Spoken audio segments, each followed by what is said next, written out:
Bonjour, j'espère que vous allez tous bien. Bienvenue sur ma chaîne YouTube pour la suite du cours de pisciculture intégrée.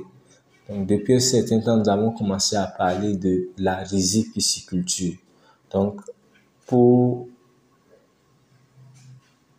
poursuivre l'étude de ce thème-là, nous allons parler de l'écologie d'une rizière. La riziculture fait un meilleur usage de nutriments disponibles dans la rizière. Les poissons augmentent aussi la fertilité de la rizière, en partie parce qu'ils produisent du fumier et en partie parce qu'ils remuent le sol, ce qui augmente la quantité d'oxygène et de nutriments dont le riz a besoin pour pousser.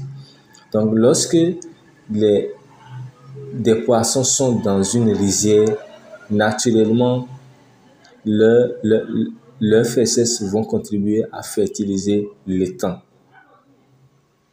Donc, cela est bénéfique pour la culture de riz.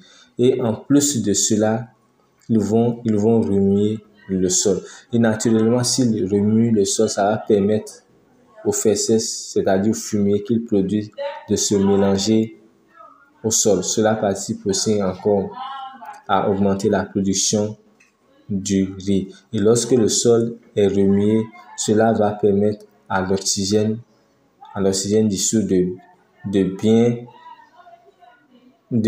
bien se mélanger au sol. Donc, toutes ces choses-là sont bénéfiques pour la production de poissons. Les rizières sont des marécages temporaires peu profonds. L'eau y est chaude et la lumière solaire y pénètre jusqu'au fond, surtout quand les plants de riz sont encore jeunes. Ces conditions favorisent la croissance rapide des algues. Les algues consomment des nutriments nécessaires aux plants de riz. Si on lâche dans la rizière des poissons mangeurs d'algues, le riz aura davantage de nutriments à sa disposition. Les espèces de tilapia sont des mangeurs d'algues. Donc, si on veut faire de la pisciculture, on veut cultiver du riz et combiner cela à l'élevage de poissons, cela peut être bénéfique. En ce sens que la culture de riz se fait dans des milieux humides, dans des marécages où l'eau est peu profonde. L'eau étant peu profonde, cela va faire que lorsque le soleil va se lever, l'eau va se réchauffer rapidement. Et cette condition est favorable au développement rapide des algues. Or, vous savez bien que les algues consomment des nutriments dont le riz a besoin. Donc, si vous mettez des poissons, vous ensemencez des poissons mangeurs d'algues dans votre rizière, ils vont consommer ces algues-là, ils vont réduire la quantité d'algues-là et cela va permettre à votre riz de bien se développer. L'un des problèmes majeurs de la riziculture est que la croissance rapide des mauvaises herbes. La moitié d'un rendement de riz peut être perdu par leur concurrence. L'élevage des poissons herbivores permet de résoudre ce problème. Donc, le problème de la riziculture est que, comme la zone est permanemment humide, il y a des mauvaises herbes qui se développent. Et les mauvaises herbes, naturellement, concurrencent les plants de riz. Donc, cela peut jouer considérablement sur la production de riz. Donc, lorsqu'on élève des poissons herbivores, les poissons herbivores vont s'attaquer à ces mauvaises herbes-là. Et donc, ce problème-là peut être résolu. On lâche des jeunes poissons dans la rizière 2 à 3 semaines avant la transplantation du riz. C'est la période où la concurrence pour les nutriments entre plants de riz et mauvaises herbes est la plus forte. La carpe herbivore à une densité de 2 poissons. Donc, avant la culture du riz, on peut mettre des poissons 2 à 3 semaines dans la rizière. Et cela va permettre aux mauvaises herbes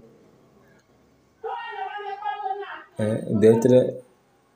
Cela va d'abord permettre aux poissons herbivores d'attaquer les mauvaises herbes et cela va permettre aux poissons mangeurs d'algues aussi de pouvoir consommer ces algues-là. Tout cela est bénéfique pour la production pour la riziculture.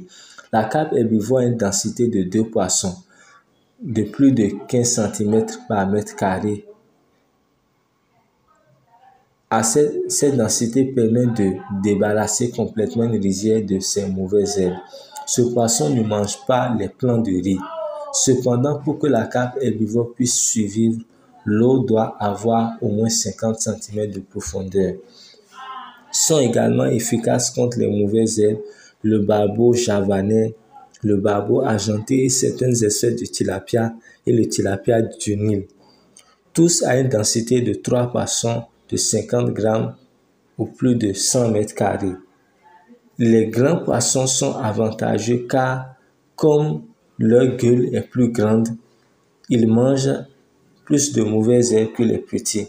Les espèces de poissons qui se nourrissent au fond de l'étang permettent aussi de débarrasser la rizière de ces mauvaises herbes. En remuant le fond de l'étang, les poissons troublent l'eau. Donc, ce qui est bien concernant certaines carpes, certaines espèces de carpes, c'est qu'ils ne s'attaquent pas aux plants de riz. Donc, s'ils ne s'attaquent pas aux plants de riz, vous comprenez là qu'ils ont pour mission, vous comprenez que ces espèces de carpes-là ont pour mission de s'attaquer aux mauvaises herbes. Et là, c'est vraiment très bien pour le riziculteur. La lumière solaire, en remuant le fond de l'étang, les poissons trouvent l'eau. La lumière solaire pénètre moins dans l'étang, ce qui réduit la croissance de mauvaises herbes. La carpe commune est une très bonne mangeuse de mauvaises herbes. Il ne faut pas lâcher les poissons qui se nourrissent au fond de l'eau avant que les plants de riz aient 5 à 7 pouces, sinon ils déracineront les plants. Lorsque les poissons, en se déplaçant, en se nourrissant, remuent le fond de la rizière, cela trouve l'eau. Donc ça permet, à cause de ça, l'eau ne peut pas se développer. À cause de ça, à cause de ça, le soleil ne peut pas pénétrer correctement la rizière pour aller jusqu'au fond. Donc cela va faire que les algues ne vont pas vite se développer. Cela va faire que les mauvaises herbes aussi ne vont pas vite se développer. Tout cela est rentable pour le riziculteur. Maintenant, le problème c'est qu'il faut attendre que les plants de riz aient une certaine taille avant de libérer les poissons qui se nourrissent au fond de l'étang. Sinon, ils vont déraciner les plants de riz. Une combinaison de différentes espèces de poissons donne de meilleurs résultats que l'utilisation d'une seule espèce. Un exemple de bonne polyculture est la combinaison de la carpe commune et du tilapia du Nil. On réduit également la croissance de mauvaises herbes en augmentant la profondeur de l'eau. Donc, si pour rentabiliser l'élevage des poissons combiné avec la riziculture, on peut combiner plusieurs espèces de poissons. On peut combiner des poissons qui se nourrissent au fond de l'étang avec des mangeurs d'algues, avec des herbivores. Cela sera rentable en fin de compte pour le riziculteur. Avant de planter le riz, On peut placer des porcs dans la rizière pour qu'ils mangent les mauvaises herbes. On utilise les races porcines locales nourries aux résidus de marché. 25 à 30 porcs par 100 mètres carrés débarrassent une rizière de ces mauvaises herbes en une journée. Donc, il y a une méthode que les gens utilisent pour débarrasser leur rizière des mauvaises herbes. Ce sont des espèces de poissons, ce sont des porcs. Les poissons permettent de réduire le nombre des insectes dans une rizière. Parmi les insectes qui endommagent le riz, on compte les sauteurs de plantes, les perceurs de tiges, les sauteurs de feuilles et les plieurs de feuilles. Les poissons mangent non seulement les insectes, mais aussi les algues dont se nourrissent les escargots. La carpe noire à un degré moindre espèce de cyclide réduisent le nombre d'escargots dans une rivière. Comme nous avons à le dire, les poissons dans une rivière font beaucoup de bien au riz. Donc, ils vont manger les insectes qui endommagent le riz. Les insectes qui percent les tiges, les insectes qui mangent les feuilles. En tout cas, ils vont manger les insectes ravageurs de riz, les insectes qui ravagent le riz, les insectes qui détruisent le riz. Et les poissons aussi consomment des algues. Les mangeurs d'algues consomment des algues dont se nourrissent aussi les escargots. La carpe noire à un degré moindre espèce de cyclide réduisent le nombre d'escargots dans une rizière. Les poissons doivent peser plus de 50 grammes et être mis en charge à une densité de 2 poissons par 100 mètres carrés. Pendant les premières semaines qui suivent la transplantation, les escargots doivent être enlevés à la main car c'est la période où les plants sont les plus vulnérables. Pendant cette période, on enlève facilement les œufs d'escargot en couchant les bâtons dans les canaux de drainage. Pendant les premières semaines de la transplantation du riz, le mieux, c'est d'enlever les escargots à la main parce que les escargots ne sont pas encore... parce que les plants de riz ne sont pas encore résistants.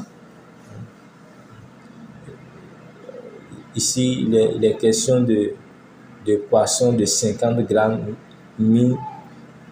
qui sont mis dans un étang en respectant une densité qui sont mis dans une rizière en respectant une densité de 2 poissons à 100 mètres carrés. Donc, cela peut varier selon les milieux en fonction de votre contexte.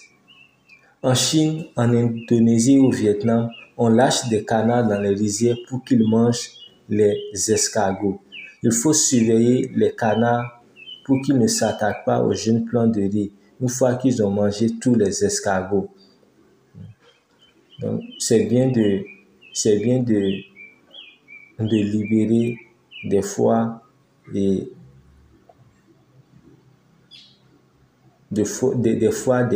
canards dans les rizières pour qu'ils mangent les escargots. Mais là encore, il faut être très prudent parce que lorsque les canards ont fini de manger les escargots, ils risquent de s'attaquer maintenant au plant de riz. On peut mettre des canards dans la rizière à partir de la première inondation jusqu'à la préparation du champ pour la transplantation. 35 jours après la transplantation des plants de riz, après la récolte de riz, 2 à 4 canards par 100 mètres carrés débarrassent une rizière de tous ces escargots en 2 jours. Lâchés dans une rizière 2 semaines après la transplantation du riz, la carpe commune et le tilapia du Nil mangeront les petits poissons qui restent. Donc ici, on nous montre des escargots, des escargots qu'on rencontre au fond de l'étang. Et on a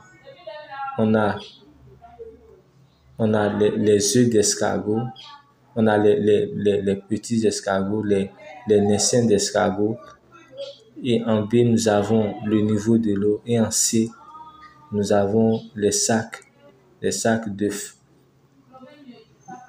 Donc la figure nous montre l'escargot à pomme d'or et 2 sacs d'œufs collés sur les tiges de riz.